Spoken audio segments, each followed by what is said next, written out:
మనం ఇప్పుడు విజయవాడ పశ్చిమ నియోజకవర్గంలో ఉన్నాము.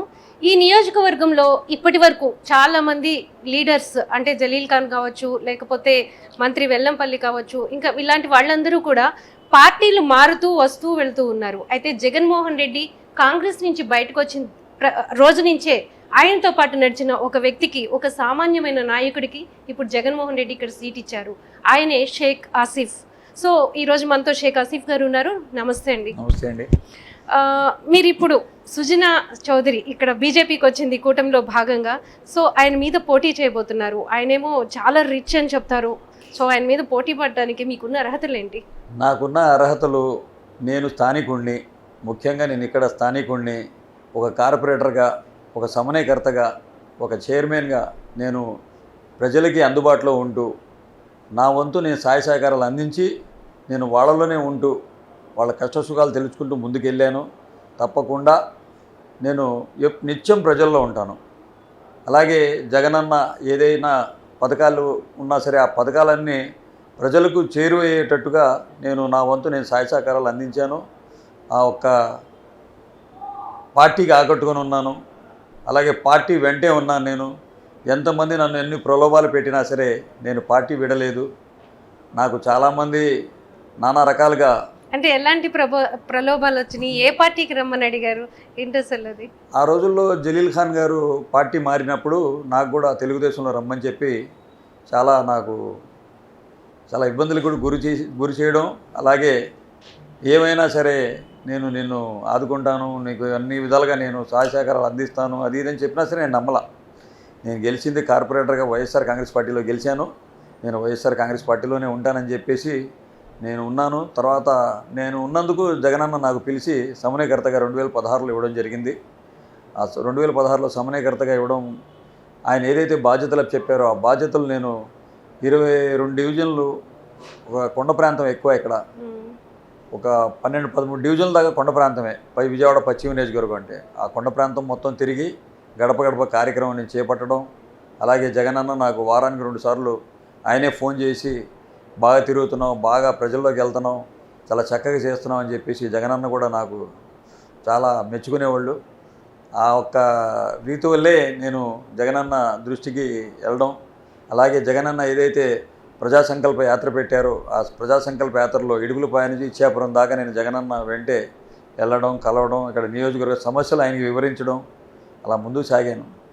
సో నియోజకవర్గంలో మీరు సమస్యలు వివరించానంటున్నారు. అలానే వెల్లంపల్లి మంత్రిగా ఉన్నారు, అంటే గతంలో ఈ నియోజకవర్గానికి ఇప్పుడు కూడా.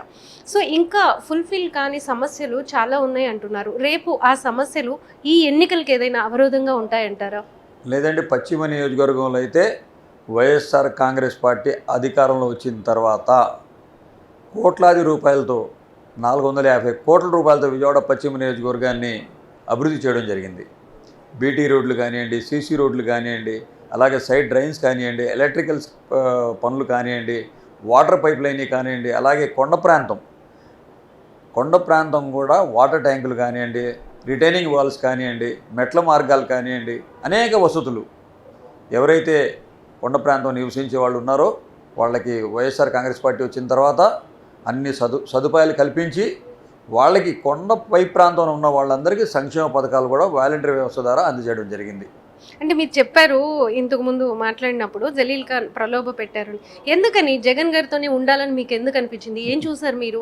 అంటే వెళ్తే మంచి పొజిషన్ వచ్చేదేమో, ఇలాంటివన్నీ ఉంటాయి కదా. ఈరోజు కూడా భగవంతుడి దయ వల్ల నేను మంచి పొజిషన్లో ఉన్నాను. జగనన్న ఆశీస్సులతో, దేవుడి దయతో నేను మంచి పొజిషన్లో ఉన్నాను. నన్ను జగనన్న గుర్తించి విజయవాడ పశ్చిమ నియోజకవర్గ అభ్యర్థిగా నన్ను ఈ టైంలో నన్ను ప్రకటించారంటే అందరూ తెలిసిన విషయమే. జగనన్న నాకు ఒక రాజశేఖర రెడ్డి గారి స్ఫూర్తితో, ఆయన తనయుడు, ఆయనకి మేము ముఖ్యమంత్రి చేసుకోవాలి, రాజశేఖర రెడ్డి గారు మా ఒక ముస్లిం మైనార్టీలకి మాకు 4% రిజర్వేషన్ ఇచ్చారు, ముస్లిం మైనార్టీలకి పెద్దపీట వేశారు. ఆయన ఏదున్నా సరే ఆ రోజుల్లో స్వర్గీయ రాజశేఖర రెడ్డి గారు ముస్లిమ్స్కి అండగా ఉన్నారు.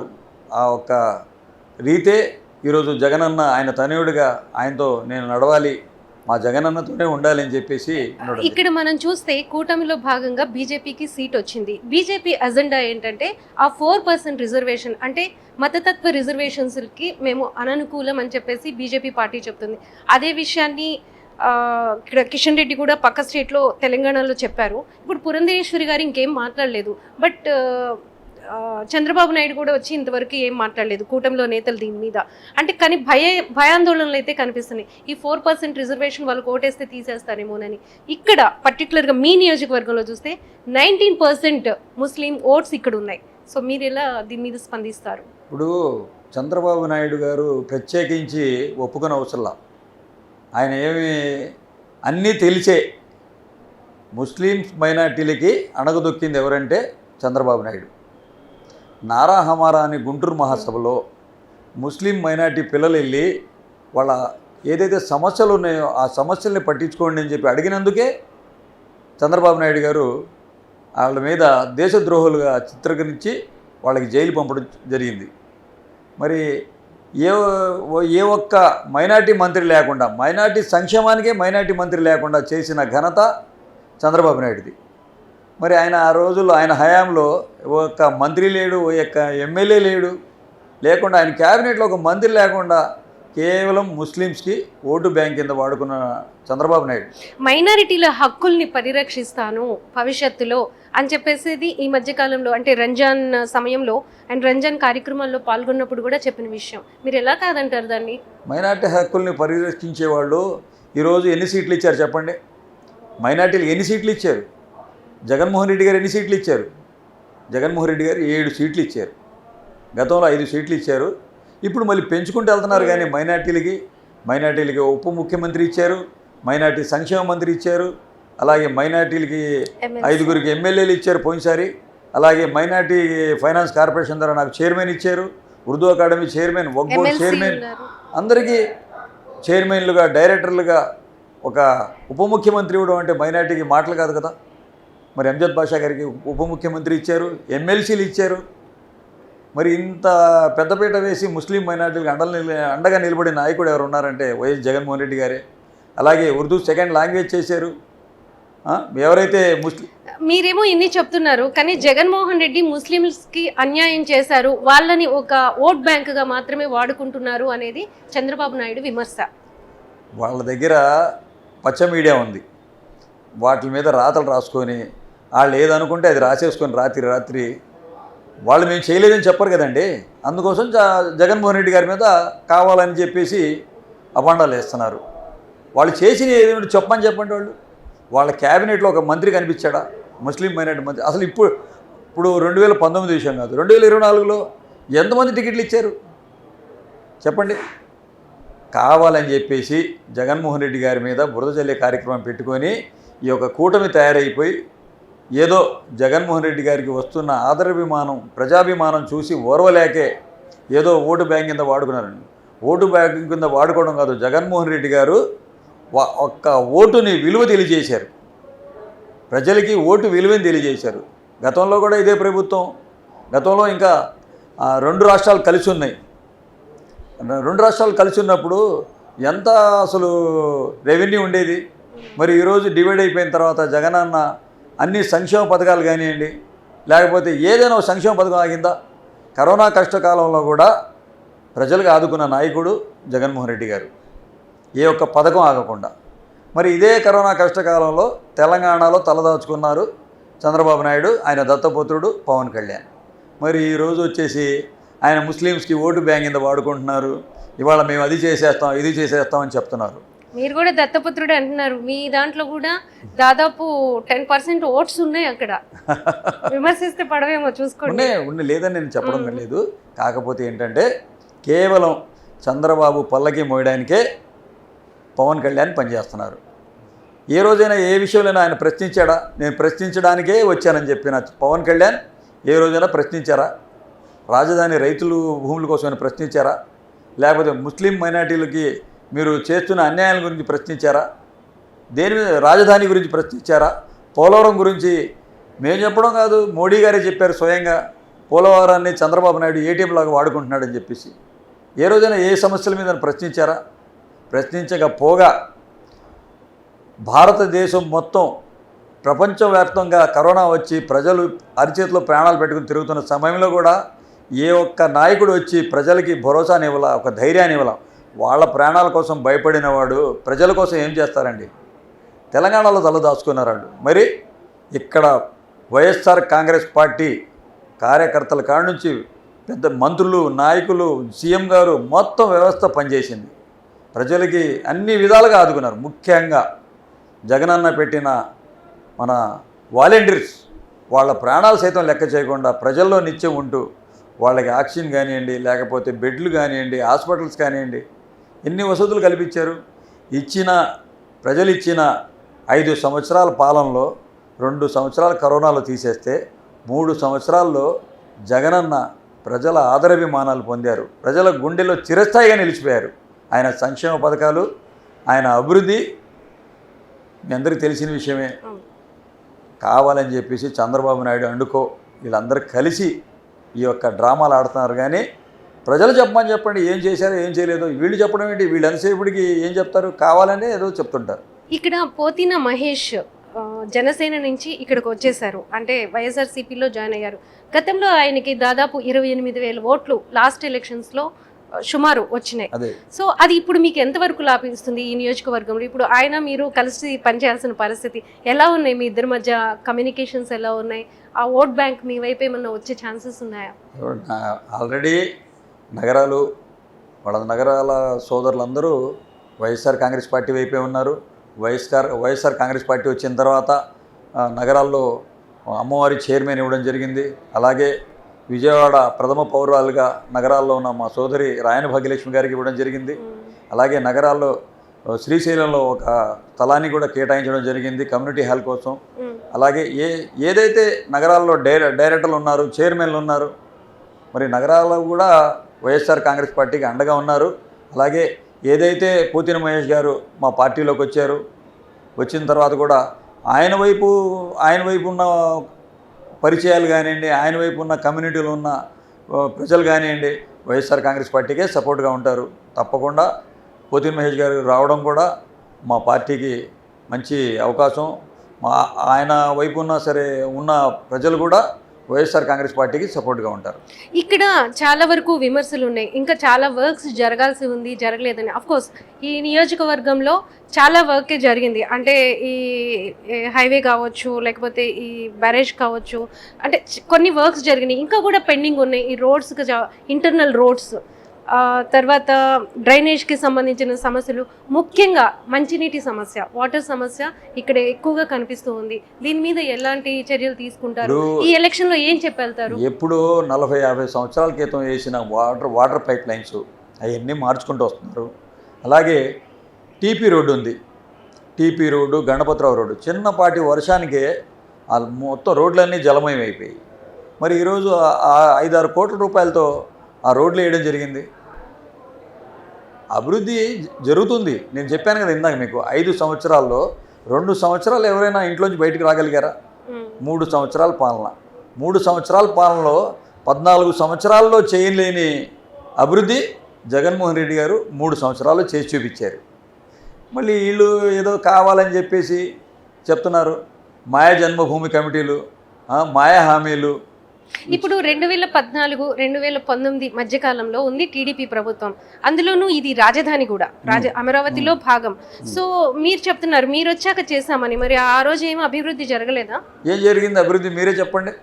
ఏం జరిగింది అభివృద్ధి? నీరు గారిపోయి రాజధాని కట్టారు. నీరు గారిపోయి చిన్నపాటి వర్షానికి మొత్తం నీరు గారిపోయిన రాజధాని. కేవలం రాజధాని పేరుని అడ్డు పెట్టుకొని రైతుల దగ్గర భూమి లాక్కొని రాజధాని కట్టాలంటే హైదరాబాద్లో కూడా కేసీఆర్ గారు కట్టారు రాజధాని. ఈయనలాగా 100 ఎకరాలు కబ్జాలు చేసుకొని చేయలేదుగా. రాజధాని కేసీఆర్ కట్టలేదు అక్కడ. రాజధాని కేసీఆర్ ఎక్కడ కట్టారు అక్కడ? మొన్న ఆయన హయాంలో జరిగింది కదా, ఆయన హయాంలో జరిగింది కదా, మొన్న నూతనంగా కట్టింది. అలాగే ఎంత సెక్రటరియట్ మరి ఈయన కావాలని చెప్పేసి ఎకరాల భూములు మళ్ళీ బినామీ పేర్ల మీద పెట్టేసి అందరూ రాష్ట్ర ప్రజలన్నీ గమనిస్తున్నారు కదా. మరి అక్కడ పేదలకి ఇల్లు ఇస్తుంటే కూడా అడ్డుపడిపోయి మళ్ళీ ఆయనకి కోర్టులో కూడా వేయడం జరిగింది. మరి ఇప్పుడు మీ నియోజకవర్గం చాలా ఆసక్తిగా మారింది సుజనా చౌదరి రావడంతో, మీరేమంటారు? సుజనా చౌదరి అయితే అయి ఉండొచ్చండి. ఆయన ప్రజల్లో లేని మనిషి. ఆయన ప్రజాక్షేత్రంలో ఎప్పుడైనా ఒక ఓటు ద్వారా ఆయన గెలిచిన వ్యక్తి, ఒక ఎమ్మెల్యే కానీ, ఒక కార్పొరేటర్ కానీ, ఒక ఎంపీ కానీ ఏమైనా గెలిచిన వ్యక్తి కాదు. కేంద్ర మంత్రి అయితే అయి ఉండొచ్చు, ఒక ఎంపీ రాజ్యసభ సభ్యుడైతే అయి ఉండొచ్చు.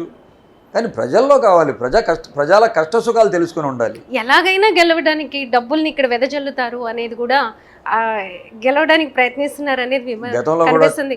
మీరు దీని మీద ఎలాంటి ప్రికాషన్స్ తీసుకుంటారు? గతంలో కూడా చాలామంది బాగా బడాబాబులు ఇక్కడికి వచ్చారు. ఇది వైఎస్ఆర్సీపీ అడ్డా. ఇది పశ్చిమ నియోజకవర్గం అంటేనే వైఎస్ఆర్సీపీ అడ్డా. ఇది ఇక్కడ అన్ని కులాల వాళ్ళు సుఖ సంతోషాలతో ఒక అన్నదమ్ములాగా కలిసిమెలిసి ఉండే నియోజకవర్గం ఇది.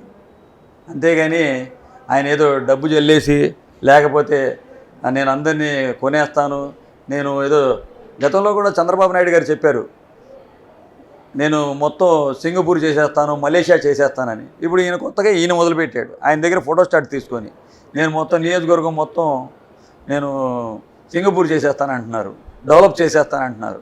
ఏం చేసేస్తారు డెవలప్? ఇక్కడ సుజనా చౌదరి గారి ఫేస్ ఎవరికైనా తెలుసా? సుజనా చౌదరి గారి ఫేసే తెలీదు. టీవీల్లో లేకపోతే ఫోటోలు చూడడమే, పేపర్లో ఫోటో చూడడమే. కానీ అది కూడా ఆయన కేసులు వచ్చిన తర్వాత ఎక్కువ మందికి ఆయన బాగా పరిచయం అయ్యారు. బ్యాంకుల ద్వారా రుణాలు తీసుకొని ఇన్ని చేశారని చెప్పేసి. ముందు జనాలకి ఏం చేస్తారో తర్వాత సంగతి. ముందు ఆయన బ్యాంకులు తీసుకున్న రుణాల గురించి మాట్లాడమని చెప్పండి, అవి తీర్చమని చెప్పండి. ఇప్పుడు నిన్న ఆయన నామినేషన్ వేయంగానే వెంటనే 562 కోట్ల రూపాయలు స్కామ్ బయటపడింది. ఇక్కడ సింగపూర్ చేయడానికి అవసరం. ఇక్కడ ప్రశాంతంగా ఉన్నారు అందరూ. పేదవాళ్ళు జగనన్న పాలనలో ఎవరైతే కొండ ప్రాంతం ఉన్నారో వాళ్ళందరికీ ఇళ్ల పట్టాలు ఇవ్వడం జరిగింది. 40-50 సంవత్సరాల నుంచి ఏ ఒక్కళ్ళు కూడా ఆదుకోలా. మాకు ఇళ్ల పట్టాలు ఇవ్వండి అని చెప్తే జగనన్న వచ్చిన తర్వాత ఇళ్ల పట్టాలు ఇచ్చారు. మళ్ళీ ఇంకా కొన్ని పెండింగ్ ఉన్నాయి. మేము అధికారంలో రాగానే వెంటనే ఆ ఇళ్ల పట్టాలు కూడా కంటిన్యూ చేస్తాం. అలాగే టిడ్కో ఇల్లులు ఉన్నాయి. దానికి ఎంతోమంది పేదలు దాచుకున్న డబ్బులు వడ్డీలు తీసుకొచ్చి కట్టారు చంద్రబాబు నాయుడికి. ఆ డబ్బులు కూడా దాచుకోండి అనే విధానంతో చంద్రబాబు నాయుడు గారి పాలన జరిగింది. మళ్ళీ ఆ టిడ్కో ఇల్లు కూడా జగనన్న హయాంలో మళ్ళీ వాళ్ళకి టిడ్కో ఇల్లు కూడా జరిగింది. ఇంకా కొన్ని ఇల్లులు పెండింగ్ ఉన్నాయి, అవి కూడా ఇస్తున్నాం. తర్వాత జగనన్న కాలనీలు కడుతున్నాం. పేదవాడి సొంత ఇంటి కళను నెరవేర్చిన నాయకుడు ఎవరున్నారంటే వైఎస్ జగన్మోహన్ రెడ్డి గారు. వీళ్ళు ఓటు బ్యాంక్ కింద వాడుకున్నారు, ప్రజలకి వాడుకొని జగనన్న మీద కావాలని చెప్పేసి మాట్లాడుతున్నారు. కుప్పం నుంచి విజయవాడ వరకు మొత్తం మేమంతా సిద్ధం, చాలా ప్రశాంతంగా జరిగిపోయింది. విజయవాడలోకి రాగానే చాలా రచ్చ, జగన్ గారి మీద దాడి జరిగింది. సో ఇక్కడ ఒక ఎమ్మెల్యే అభ్యర్థిగా మీరేమంటారు దాని మీద? అది కూడా బోండా ఉమా మనుషులు చేశారనే వ్యాఖ్యలు కూడా ఉన్నాయి. ఇప్పుడు A1 A2 కూడా ఇది చేస్తున్నారు, ఎంక్వైరీలు చేస్తున్నారు. ఈ జగనన్నకి వస్తున్న ఆదరణ చూసి, ప్రజాదరణ చూసి ఓర్వలేక, నేను ఎక్కడైతే ఓడిపోతున్నాను, మా పార్టీ రావట్లేదు అని చెప్పేసి కావాలని చెప్పేసి చేసిన పన్నాగం ఇది. అలాగే చంద్రబాబు నాయుడే అందరినీ రెచ్చగొడుతున్నాడు. వైసీపీ కార్యకర్తల మీద, నాయకుల మీద రాళ్ల దాడి చేయండి అని చెప్తున్నాడు. ఒక పక్కన పవన్ కళ్యాణ్ చెప్తున్నాడు, జగన్ నిన్ను తొక్కేస్తా, పాతాళానికి నొక్కేస్తా అని చెప్పేసి మాట్లాడుతున్నాడు. వాళ్ళ చంద్రబాబు తనయుడేమో నేను రెడ్ బుక్లో డైరీలో రాసుకున్నాను అంటున్నాడు. ఎవరు ఎంత బాగా తిరగబడి వాళ్ళ మీద గొడవలకు వెళ్తారో, ఎవరు ఎన్ని కేసులు పెట్టించుకుంటారో వాళ్ళందరికీ నేను మంచి పదవులు ఇస్తానని రెచ్చగొడుతున్నారు. వీళ్ళ ప్రజల్ని బాగు చేసేది చెప్పండి? వీళ్ళ ప్రజల్ని మంచి చేకూర్చేది? కావాలని చెప్పి ల్యాండ్ ఆర్డర్ని ఉల్లంఘిస్తూ వాళ్ళు రెచ్చగొడుతున్నారు ప్రజలకి. రెచ్చగొట్టే ఈరోజు మొన్న జగనన్న మీద దాడి చేయడం కావాలని చెప్పేసి మన బోండా అనుచరులే అని చెప్పేసి మొత్తం నిర్ధారణ అయింది. ఎవరైతే దోషులు ఉన్నారో వాళ్ళని కఠినంగా శిక్షించాలి. తప్పకుండా వాళ్ళు మూల్యం చెల్లించుకోక తప్పదని. మీరున్నారా ఆ రోజు? నేనున్నాను, బస్సు మీద. ఎలా జరిగింది? చాలా కంగారు పడిపోయాం మేము అందరూ. ఏమైంది అసలు జగనన్నకి ఏంటి అని చెప్పేసి అందరూ, నేను కాదు బస్సు మీద ఉన్న ప్రతి ఒక్కరు కూడా భయపడిపోయాం మేము. అసలు ఏమైంది అని చెప్పేసి. ఎప్పుడైతే దెబ్బ తగిలిందో ఆయన ఇలాగా బ్లడ్ కారిపోవడం, ఇలా కుప్పకొలిపోవడం, తర్వాత అదే మళ్ళీ పక్కనున్న వెల్లంపల్లి శ్రీనివాసరావు గారి కంటికి తగలడం. చాలా అదృష్టం. అసలు ఇద్దరు కూడా చాలా అదృష్టం. అదే అప్పుడు కూడా చాలా మంది అన్నారు తర్వాత అది ఈ పక్కకో కంటికో ఎక్కడో తగిలినా ఏమయ్యేది అని చెప్పేసి ఇలాంటివన్నీ వచ్చినాయి, ఒక భయాందోళనకు గురయ్యారు. అవును, చాలా అసలు మేమైతే భయపడిపోయాం. చాలా అదృష్టం అది, దేవుడి దయ వల్ల తగలడం వల్ల మనం చాలా లక్. అది అక్కడ తగిలి ఇదవడం, అదే ఇటువైపు తగిలి ఉంటే ఏంటి పరిస్థితి అని చెప్పండి. కావాలని పన్నాగంతో దురుద్దేశంతో జగన్మోహన్ రెడ్డి గారికి వచ్చిన ప్రజాదరణ చూసి ఓర్వలేక చేసిన పనే ఇది. టీడీపీ నుంచి వైసీపీలోకి వచ్చి కేసినేని నాని ఇప్పుడు ఇక్కడ వైసీపీ నుంచి ఎంపీగా పోటీ చేస్తున్నారు, అటువైపునేమో టీడీపీ నుంచి వైసీపీ చిన్ని చేస్తున్నారు. ఇద్దరు అన్నదమ్ముల మధ్య ఈ క్లాష్ ఈ అసెంబ్లీ నియోజకవర్గాల మీద ఏమన్నా పడుతుందంటారా? ఏం లేదండి, ఇంకా నాని గారు రావడం మాకు చాలా పార్టీకి బలం చేకూరే విధంగా నాని గారు రావడం వల్ల మాకు ఎవరైతే టీడీపీ ఓట్ బ్యాంక్ ఉందో అది మాకు కలిసి వచ్చింది. నాని గారు మంచి మెజార్టీతో గెలుస్తారు. టీడీపీ ఓట్ బ్యాంక్ కలిసి వచ్చింది, జనసేన ఓట్ బ్యాంక్ కూడా మీ నియోజకవర్గంలో కలిసి వచ్చేటుంది. ఎలా ఫీల్ అవుతున్నారు? చాలా హ్యాపీగా ఫీల్ అవుతున్నాను. దేవుడి వల్ల నేను భారీ మెజార్టీతో అంటే గెలుస్తాను. చాలా ప్రిడిక్షన్స్ నడుస్తున్నాయి, అంటే నాని ఇప్పుడు 1 లాక్ మెజారిటీ అని, మెజారిటీ మీద ఎక్కువ బెట్టింగ్స్ కూడా జరుగుతున్నాయి.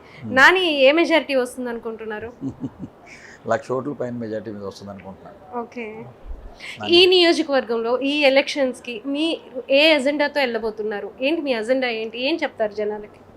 ఏదైతే పెండింగ్ పనులు ఉన్నాయో ఆ పెండింగ్ పనులన్నీ కంప్లీట్. ఏమేమి ఉన్నాయి పెండింగ్ పనులు? రోడ్లు కానివ్వండి, చిన్న చిన్న చాలా వరకు అభివృద్ధి చేసాం మేము.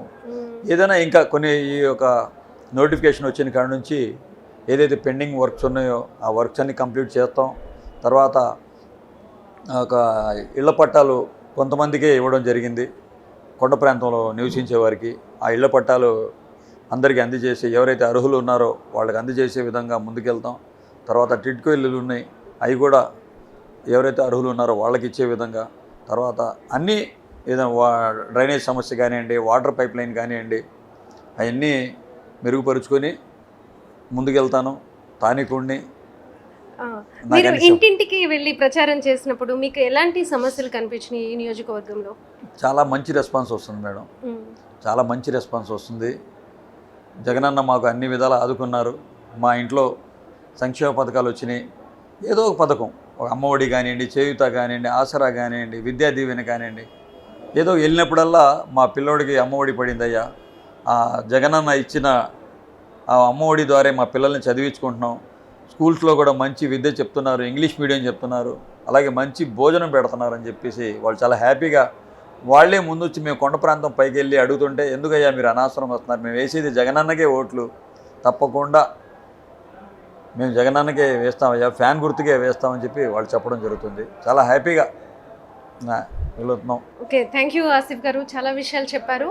మనం ఈ నియోజకవర్గంలో తీసుకుంటే సుజనా చౌదరికి బీజేపీ నుంచి ఇక్కడ పోటీకి టికెట్ ఇచ్చినప్పుడు రాజకీయం తెలిసిన ప్రతి ఒక్కళ్ళు అనుకున్న విషయం ఏంటంటే అసలు కూటమిలో భాగంగా ఈ సీట్ బీజేపీకి ఎందుకు ఇచ్చారు అనే ప్రశ్న ఉత్పన్నమైంది. ఎందుకంటే ఇక్కడ దాదాపు 18 to 20% ఇక్కడ మైనారిటీస్ ఎక్కువ ఉన్నారు.